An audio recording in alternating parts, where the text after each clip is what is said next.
मेहनत करने वालों की कभी हार नहीं होती। आपने यह तो सुना ही होगा। बहुत पुरानी बात है, एक स्कूल था जिसमें पढ़ाई के साथ खेल का भी एक पीरियड होता था। खेल का पीरियड चल रहा था, शिक्षक छात्रों को खेल के बारे में समझा रहा था। तभी एक दुबली पतली लड़की उठी और शिक्षक से ओलंपिक रिकॉर्ड्स के बारे में पूछने लगी। सभी छात्र उस पर हंसने लगे। शिक्षक ने भी उस पर व्यंग किया, तुम खेल के बारे में जानकर क्या करोगी? कभी अपने आप को देखा है? तुम तो ठीक से खड़ी भी नहीं हो सकती।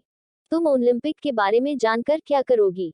तुम खेल तो पाओगी नहीं, फिर तुम ये सब जानने के लिए क्यों उत्सुक हो? लड़की की आंखों में आंसू आ गए मगर वह कुछ नहीं बोली। सभी विद्यार्थी उस पर हंसते रहे। अगले दिन उसे खेल के पीरियड से अलग कर दिया गया। तब वह लड़की उठी और बोली, सर, अगर इंसान के मन में कुछ करने की चाह है तो, और वह सच्ची लगन और बुलंद इरादे के साथ आगे बढ़े तो वह कुछ भी कर सकता है। याद रखना सर, एक दिन सारी दुनिया के सामने ओलंपिक में हिस्सा लेकर दिखाऊंगी।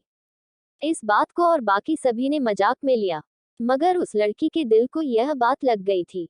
वह उसी दिन से तेज चलने का अभ्यास करने लगी। उसने अच्छी व पौष्टिक खुराक लेना प्रारंभ कर दिया। तेज चलने का अभ्यास करते करते उसने दौड़ना शुरू कर दिया। कुछ दिनों में वह तेज दौड़ना सीख गई। अब उसने छोटी मोटी दौड़ों में भाग लेना शुरू कर दिया।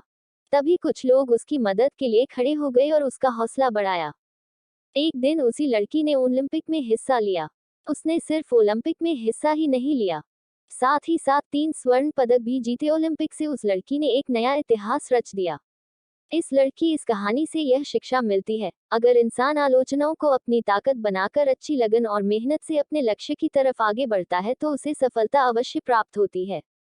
हमारे देश के सबसे मेहनती लोग किसान भी होते हैं। आखिर में एक बात यह कहूंगा कि जिस दिन एक मेहनती इंसान को कोई कमजोर समझने की गलती करता है, उसी दिन से एक मेहनती इंसान का दिन शुरू होता है और वह जीवन में कुछ ऐसा करता है कि लोग देखते रह जाते हैं।